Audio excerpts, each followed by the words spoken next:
دعا جو شدید جنات کے حملے سے بچانے والی دعا ہے، جس کے بارے میں کعب الاحبار کہتے ہیں کہ اگر میں یہ چند کلمات نہ پڑھتا تو یہود مجھے گدھا بنا دیتے۔ السلام علیکم ورحمۃ اللہ وبرکاتہ۔ جادو ہو یا کسی بھی قسم کی کوئی اور تکلیف، انسان کو ہمیشہ اپنے رب کی طرف رجوع کرنا چاہیے، کیونکہ ہر مشکل کا حل، ہر تکلیف سے نجات دینے کی طاقت صرف اس کے پاس ہے، کسی اور کے پاس نہیں۔ اور اللہ سبحانہ وتعالی خود فرماتے ہیں وَقَالَ رَبُّكُمُ ادْعُونِي أَسْتَجِبْ لَكُمْ، تمہارا رب کہتا ہے کہ مجھ سے دعا مانگو، ادعونی، میرے آگے ہاتھ پھیلاؤ، استجب لکم، میں تمہاری دعا قبول کروں گا۔ سب سے پہلی بات تو یہ ہے کہ جادو عموماً دشمنی یا حسد کی وجہ سے کیا جاتا ہے، یا کسی سے کوئی انتقام لینے کے لیے، کوئی بدلہ لینے کے لیے، اور اس کا مقصد یہ ہوتا ہے کہ دوسرے کو تکلیف میں مبتلا کر دیا جائے۔ جادو کے اثر سے نہ صرف یہ کہ روحانی طور پر بلکہ بعض اوقات جسمانی طور پر بھی بیمار ہو سکتا ہے، اور اس میں بہت سے مذموم مقاصد ہوتے ہیں۔ بعض اوقات والدین اور اولاد میں، یا شوہر بیوی میں، یا دوستوں میں لڑائی جھگڑا اور ناچاکی پیدا کی جاتی ہے، اور باہم پیار محبت کے رشتوں کے اندر نفرت کے بیج بوئے جاتے ہیں۔ پھر یہ کہ جادو کی علامات کیا ہیں، کس کو کیسے پتہ چلے کہ جادو ہوا ہے یا نہیں؟ تو اس میں یہ ہے کہ انسان کی ان یوزول سی کنڈیشن ہو جاتی ہے، یعنی انسان اسی روٹین میں زندگی بسر کر رہا ہے، وہی صبح اٹھنا، کھانا پینا، روزمرہ کے معمولات، لیکن کسی چیز میں دل نہیں لگتا، طبیعت بیزار ہونے لگتی ہے۔ اور یہ نہیں کہ یہ ایک دن کے لیے، 2 دن کے لیے، کیونکہ ایسا تو ہر ایک کے ساتھ ہو ہی جاتا ہے، ایک لمبے عرصے کے لیے کیفیات تبدیل ہونے لگتی ہیں، سستی یا گھبراہٹ طاری ہو جاتی ہے، ذہنی انتشار یعنی کسی چیز پر کنسنٹریشن کا نہ رہنا، حد سے زیادہ چڑچڑا پن، بعض اوقات عبادات میں بالکل دل نہ لگنا، اور بغیر کسی ظاہری بیماری کے یا بغیر کسی ظاہری جسمانی بیماری کے انسان کے اندر بیماری کی کیفیت محسوس ہوتے رہنا، بعض اوقات ڈراؤنے خواب آتے ہیں، کبھی خون کے چھینٹے اور کچھ غیر معمولی قسم کی چیزیں گھروں میں دیکھی جاتی ہیں، بعض اوقات خاوند بیوی ایک دوسرے سے نفرت کرنے لگتے ہیں، ان میں جدائی تک ہو جاتی ہے۔ لیکن اس کا یہ مطلب نہیں کہ ان علامات میں سے کوئی ایک علامت کسی وقت انسان کے اندر پائی جائے تو انسان فوراً شک کرے کہ مجھ پر جادو کر دیا گیا، کیونکہ آج کل یہ وبا بھی بہت عام ہو چکی ہے کہ ہر دوسرا شخص اس وہم میں گرفتار ہے کہ اس پر کسی نے کچھ کر دیا ہے۔ یہ ضروری نہیں ہوتا کہ ہر وقت ایسی علامات کسی کے کچھ کیے سے ہی ہوں، کہ ویسے بھی انسان ہے، کبھی تھک جاتا ہے، کبھی غذا میں کوئی تبدیلی ہو جاتی ہے، کبھی ویسے بھی انسان کا دل اللہ کے ہاتھ میں ہے، جس طرف چاہے اس کو پھیر دے، تو انسان کی طبیعت میں ایک ملال سا اور ایک سستی، ایک بے چینی سی پائی جاتی ہے۔ تو ان سب چیزوں کا تعلق ضروری نہیں کہ جادو سے ہی ہو، لیکن اگر جادو ہو تو یہ علامات انسان میں دکھائی دیتی ہیں۔ اب اگر کسی کے اندر ایسی چیزیں ہیں اور علاج کے باوجود، جسمانی علاج کے باوجود شفا نہیں ہو رہی، تو اس کے لیے ضروری ہے کہ انسان پھر روحانی علاج بھی کرے۔ روحانی علاج کے لیے ضروری نہیں کہ کسی بابے کے پاس یا کسی مذہبی بزرگ کے پاس ہی انسان جائے، انسان خود بھی اللہ سبحانہ وتعالیٰ کا کلام پڑھ سکتا ہے، اور پورے یقین اور ایمان کے ساتھ، اور اس سے انسان کو شفا ہو سکتی ہے، کیونکہ کسی انسان کے ہاتھ میں کوئی طاقت نہیں، اصل طاقت اللہ کے کلام میں ہے، جس کو پورے یقین اور ایمان کے ساتھ پڑھنا چاہیے۔ بہرحال اس سے پہلے کہ انسان کسی ایسے جادو کا شکار ہو، کچھ حفاظتی تدابیر بتائی گئی ہیں، جیسے جسمانی بیماریوں سے بچنے کے لیے حفاظتی تدابیر بتائی جاتی ہیں، ایسے ہی روحانی بیماریوں سے بچنے کے لیے بھی حفاظتی تدابیر ہیں۔ اس میں سب سے پہلے تو یہ کہ انسان پاک صاف رہے، طہارت اور وضو کا اہتمام کرے۔ اسی طرح عبادات کی پابندی بہت ضروری ہے، کیونکہ جب انسان اللہ تعالیٰ کے آگے جھکتا ہے، اللہ تعالیٰ کے ساتھ اس کا تعلق مضبوط ہوتا ہے، تو نہ تو وہ توہمات کا شکار ہوتا ہے، اور نہ ہی وہ جادو اور مختلف چیزوں کا شکار ہوتا ہے، یعنی شیطانی اثرات اس پر کم سے کم ہوتے ہیں۔ اسی لیے نبی صلی اللہ علیہ وسلم کے سامنے جب ذکر کیا گیا کہ ایک شخص صبح تک پڑا سوتا رہا اور نماز کے لیے بھی نہیں اٹھا، تو اس پر آپ نے فرمایا کہ شیطان نے اس کے کان میں پیشاب کر دیا ہے، یعنی اپنی نجاست اس میں ڈال دی ہے۔ تو جو شخص شیطانی نجاست کے اثر میں ہو، پھر وہ سب سے بڑی بیماری اس کو لاحق ہو جاتی ہے، چاہے اس کو جادو کہیں یا کچھ اور۔ لیکن حقیقت یہ ہے کہ انسان جب اللہ کا اطاعت گزار بنتا ہے، رب کا فرما بردار بنتا ہے، تو شیطان اس کو اپنے کنٹرول میں نہیں لے سکتا، کیونکہ اللہ تعالیٰ فرماتے ہیں ان عبادی لیس لک علیہم سلطان، میرے بندے تیرا ان پر کوئی زور نہیں چلتا، کوئی زور نہیں چل سکے گا۔ ایک اور جگہ پر فرمایا الا عبادک المخلصین، مگر تیرے چنے ہوئے بندے۔ تو ہمیں ایسے بندوں میں شامل ہو جانا چاہیے جو اللہ کے محبوب ہیں، اللہ کے چنے ہوئے ہیں، اور اس کے لیے اللہ تعالیٰ نے جو ہمیں احکامات دیے ہیں، جو طریقے سکھائے ہیں، ان کے مطابق زندگی بسر کی جائے۔ پھر اسی طرح یہ ہے کہ کثرت سے اللہ تعالیٰ کا ذکر کیا جائے، خصوصاً استغفار، کیونکہ بہت سی تکلیفیں انسان کے اپنے ہی گناہوں کی وجہ سے آتی ہیں۔ جیسے آتا ہے ما اصابکم من مصیبت فبما کسبت ایدیکم، جو بھی مصیبت تم کو پہنچی وہ تمہارے اپنے ہاتھوں کی کمائی کی وجہ سے تھی۔ پھر اسی طرح اپنے گھروں کو تصاویر اور مجسموں سے پاک کرنا چاہیے، کیونکہ رسول اللہ صلی اللہ علیہ وسلم نے فرمایا فرشتے اس گھر میں داخل نہیں ہوتے جہاں کتا اور تصویر ہوتا ہے۔ پھر حفاظتی تدابیر میں سے یہ بھی ہے کہ انسان اپنے کھانے پینے کی عادات کو درست کرے، اور اس میں خصوصاً نبی صلی اللہ علیہ وسلم نے صبح کے وقت عجوہ کھجور کھانے کا حکم دیا۔ آپ نے فرمایا جو شخص صبح کے وقت 7 کھجوریں کھائے گا یعنی عجوہ، اس روز جادو اور زہر سے بچا رہے گا، یعنی اس کے اندر اتنی امیونٹی پیدا ہو جاتی ہے کہ پھر برے اثرات، زہریلے اثرات اس کو نقصان نہیں دے سکتے۔ پھر اسی طرح مختلف مواقع پر مسنون اذکار کا اہتمام کرنا، مثلاً بیت الخلاء جاتے وقت نبی صلی اللہ علیہ وسلم نے سکھایا اللہم انی اعوذ بک من الخبث والخبائث، اے اللہ بے شک میں ناپاک جنوں اور جننیوں سے تیری پناہ چاہتا ہوں، کیونکہ جادو میں بھی عموماً جنات کو استعمال کیا جاتا ہے اور وہ گندی جگہوں پر رہنا پسند کرتے ہیں، اسی لیے جب کوئی بیت الخلاء جائے تو یہ دعا پڑھ لے تو انشاءاللہ اس سے ان کے شر سے محفوظ رہے گا۔ پھر اسی طرح آپ نے فرمایا جنوں کی آنکھوں اور بنی آدم کی شرم گاہوں کا پردہ یہ ہے کہ جب کوئی بیت الخلاء جائے تو بسم اللہ پڑھ لے تو کوئی بھی اس کو پھر دیکھ نہیں سکتا۔ پھر اسی طرح شوہر بیوی کے خاص تعلق میں بھی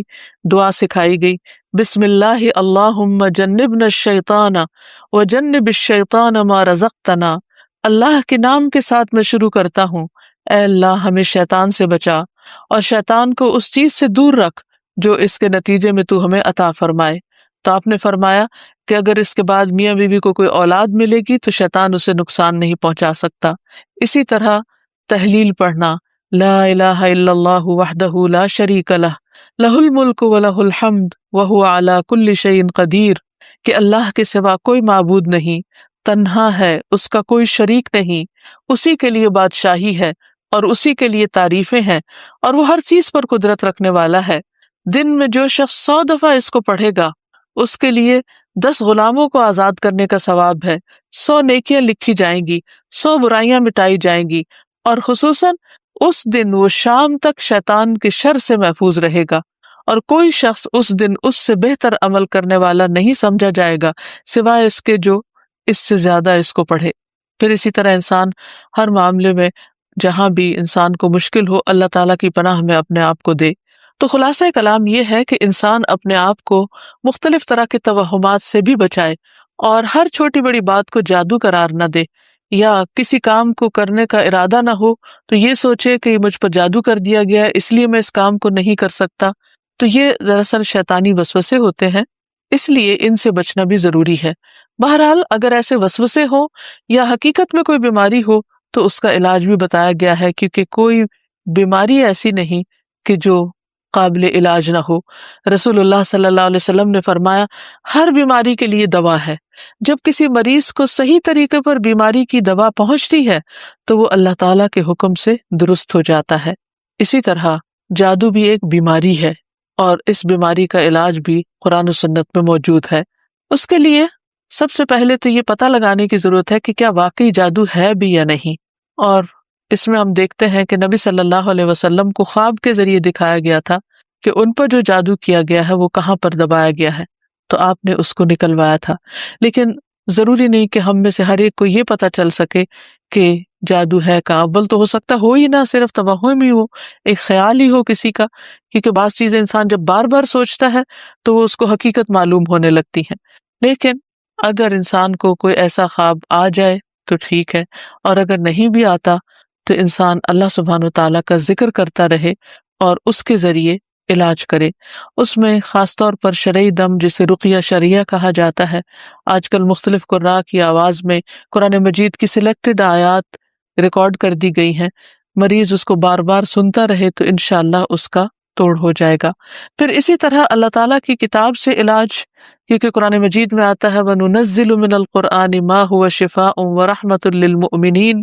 اور ہم قرآن کے ذریعے سے وہ چیز نازل کرتے ہیں جو مومنوں کے لیے شفا اور رحمت ہے۔ تو قرآن مجید میں جیسے سب سے پہلے سورۃ الفاتحہ پڑھنا، کیونکہ اس کے اندر اللہ تعالیٰ سے مدد مانگی جاتی ہے، ایاک نعبد و ایاک نستعین، صرف تیری ہم عبادت کرتے ہیں اور صرف تجھی سے ہم مدد چاہتے ہیں کہ یا اللہ تو ہماری اس بیماری اور تکلیف کو دور فرما دے۔ پھر اسی طرح آیت الکرسی، کیونکہ جب انسان آیت الکرسی پڑھتا ہے تو اللہ سبحانہ و تعالیٰ کی طرف سے اس کے لیے ایک خاص محافظ مقرر کر دیا جاتا ہے، اور اگر رات کو انسان پڑھ کر سوتا ہے تو صبح تک وہ فرشتہ انسان کی حفاظت کرتا ہے۔ پھر اسی طرح سورۃ البقرہ کا پڑھنا، رسول اللہ صلی اللہ علیہ وسلم نے فرمایا سورۃ البقرہ پڑھا کرو، کیونکہ اس کا پڑھنا باعث برکت ہے، اسے چھوڑنا باعث حسرت ہے، اور اس کے پڑھنے والے پر جادوگر قدرت نہیں پا سکتے۔ یعنی جو شخص قرآن پڑھتا ہے، خصوصاً سورۃ البقرہ پڑھتا رہتا ہے، تو کسی کا جادو اس شخص پر اثر نہیں کرتا۔ پھر اسی طرح معوذات پڑھنا، رسول اللہ صلی اللہ علیہ وسلم نے فرمایا صبح اور شام 3 بار معوذات کہہ لو تو یہ تمہاری ہر چیز سے کفایت کریں گی، یعنی سورۃ الاخلاص، قل اعوذ برب الفلق اور قل اعوذ برب الناس۔ اس کے علاوہ بھی مریض قرآن مجید کی تلاوت کثرت کے ساتھ کرتا رہے، اور پھر اگر ہو سکے تو بیری کے پتوں کو پانی میں ملا کر اس پانی سے غسل کر لے، اس کو بھی ایک مؤثر علاج کے طور پر بتایا گیا ہے۔ لیکن اس کے ساتھ ساتھ انسان غیر شرعی طریقوں سے مکمل طور پر پرہیز کرے، کیونکہ اس سے انسان کے ایمان اور عقیدے میں خلل واقع ہو جاتا ہے۔ رسول اللہ صلی اللہ علیہ وسلم نے فرمایا جس نے حرام چیز کے ساتھ علاج کیا، اللہ تعالیٰ اس کے لیے اس میں شفا نہیں بنائے گا، یعنی اس کو پھر فائدہ نہیں ہوگا۔ پھر اسی طرح جادو کا علاج جادو سے نہیں کرنا چاہیے، یعنی اگر انسان کو کبھی ایسا وہم ہو تو جادوگروں کے پاس نہ جائے، یا ایسے طریقے اختیار نہ کرے جو ہمارے دین میں نہیں یا ہماری شریعت کے خلاف جاتے ہیں۔ رسول اللہ صلی اللہ علیہ وسلم نے فرمایا جو جادو کرے یا جادو کروائے یا جو کسی کاہن کے پاس آئے اور اس کی بات کی تصدیق کرے تو اس نے اس چیز کا انکار کیا جو محمد صلی اللہ علیہ وسلم پر نازل ہوئی۔ اسی لیے غیر شرعی جھاڑ پھونک سے مکمل اجتناب کرنا چاہیے۔ نبی صلی اللہ علیہ وسلم سے نشرہ کے بارے میں دریافت کیا گیا تو آپ نے فرمایا یہ شیطانی عمل ہے۔ اور نشرہ کیا ہوتا ہے؟ جن یا جادو اتارنے کے لیے شرکیہ یا جاہلانہ منتر پڑھنا اور یا پڑھوانا، تو ایسے الفاظ جس کا بعض اوقات معنی معلوم نہیں ہوتا اور یہ بھی نہیں پتا ہوتا کہ اللہ تعالیٰ کو پکارا جا رہا ہے یا کسی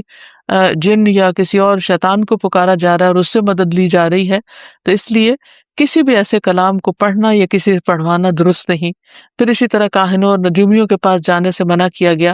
نبی صلی اللہ علیہ وسلم نے فرمایا جس نے کسی نجومی کے پاس جا کر اس سے کسی چیز کے بارے میں سوال کیا تو اس کی 40 رات کی نمازیں قبول نہیں ہوگی، یعنی اس نے اپنے دین کی بربادی کر لی۔ تو اس لیے کسی کے پاس جانے کی بجائے خود انسان زیادہ سے زیادہ قرآن مجید پڑھے، اور اگر وہ پڑھا ہوا نہیں تو آج ہر طرف بہت سی کیسٹس اور سی ڈیز اور ایسی چیزیں ملتی ہیں کہ جس سے انسان قرآن مجید کی تلاوت مسلسل سن سکتا ہے۔ ہو سکے تو مکمل قرآن مجید ایک ہفتے میں سن کر اپنے بیماری کا علاج کیا جائے۔ پھر اسی طرح یہ ہے کہ باقی دعائیں بھی جو جادو کے توڑ کی بتائی گئی ہیں ان کو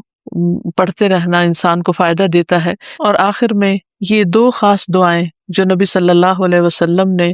جنات اور جادو کے شر سے بچنے کے لیے سکھائی ہے، ان کو بار بار پڑھتا رہے، صبح و شام پڑھتا رہے حتیٰ کہ افاقہ ہو جائے۔ پہلی دعا ہے اعوذ بکلمات اللہ التامات التی لا یجاوزہن بر ولا فاجر من شر ما خلق وذرأ وبرأ ومن شر ما ينزل من السماء ومن شر ما يعرج فيها ومن شر ما ذرأ في الأرض ومن شر ما يخرج منها ومن شر فتن الليل والنهار ومن شر كل طارق إلا طارقا يطرق بخير يا رحمن۔ میں اللہ کے کامل کلمات کے ساتھ پناہ چاہتا ہوں جن سے آگے نہ تو کوئی نیک اور نہ ہی کوئی برا شخص بڑھ سکتا ہے، ہر اس چیز کے شر سے جس کو اس نے بنایا، پیدا کیا اور پھیلایا، اور ہر اس چیز کے شر سے جو آسمان سے اترتی ہے، اور ہر اس چیز کے شر سے جو اس میں چڑھتی ہے، اور ہر اس چیز کے شر سے جسے اس نے زمین میں پیدا کیا، اور اس چیز کے شر سے جو اس سے نکلتا ہے، اور رات اور دن کے فتنوں کے شر سے، اور رات کو آنے والے کے شر سے، سوائے اس کے جو خیر کے ساتھ آئے، اے رحم فرمانے والے۔ تو یہ دعا اور ایک اور دعا جو شدید جنات کے حملے سے بچانے والی دعا ہے، جس کے بارے میں کعب الاحبار کہتے ہیں کہ اگر میں یہ چند کلمات نہ پڑھتا تو یہود مجھے گدھا بنا دیتے۔ لوگوں نے پوچھا وہ کلمات کیا ہیں؟ تو کعب نے کہا اعوذ بوجہ اللہ العظیم الذی لیس شیء اعظم منہ وبکلمات اللہ التامات التی لا یجاوزہن بر ولا فاجر وباسماء اللہ الحسنى کلہا ما علمت منہا وما لم اعلم من شر ما خلق وبرأ وذرأ۔ میں اللہ کے عظیم چہرے کی پناہ مانگتا ہوں جس سے عظیم کوئی اور چیز نہیں، اور اس کے مکمل کلمات کے ساتھ پناہ چاہتا ہوں جن سے آگے نیک یا بد نہیں بڑھ سکتا، اور اس اللہ کے تمام اسماء حسنہ کے ساتھ پناہ چاہتا ہوں جن کو میں جانتا ہوں اور جن کو میں نہیں جانتا، ہر اس چیز کے شر سے جس کو اس نے بنایا، پیدا کیا اور پھیلایا۔ تو بہرحال آخر میں یہی کہنا چاہوں گی کہ جادو کے سلسلے میں انسان ہمیشہ توہمات سے بچے، اللہ پر بھروسہ کرے، اور اگر کوئی شک اور شبہ انسان کو ہو جائے تو اللہ تعالیٰ سے دعا کرے، ذکر سے مدد لے، اور مسنون اذکار کے ذریعے اللہ تعالیٰ کی پناہ میں اپنے آپ کو دے۔ اللہ تعالیٰ ہم سب کو ہر طرح کے شر سے محفوظ رکھے۔ اللہم صلی علی محمد وعلی آل محمد کما صلیت علی ابراہیم وعلی آل ابراہیم انک حمید مجید۔ اللہم بارک علی محمد وعلی آل محمد کما بارکت علی ابراہیم وعلی آل ابراہیم انک حمید مجید۔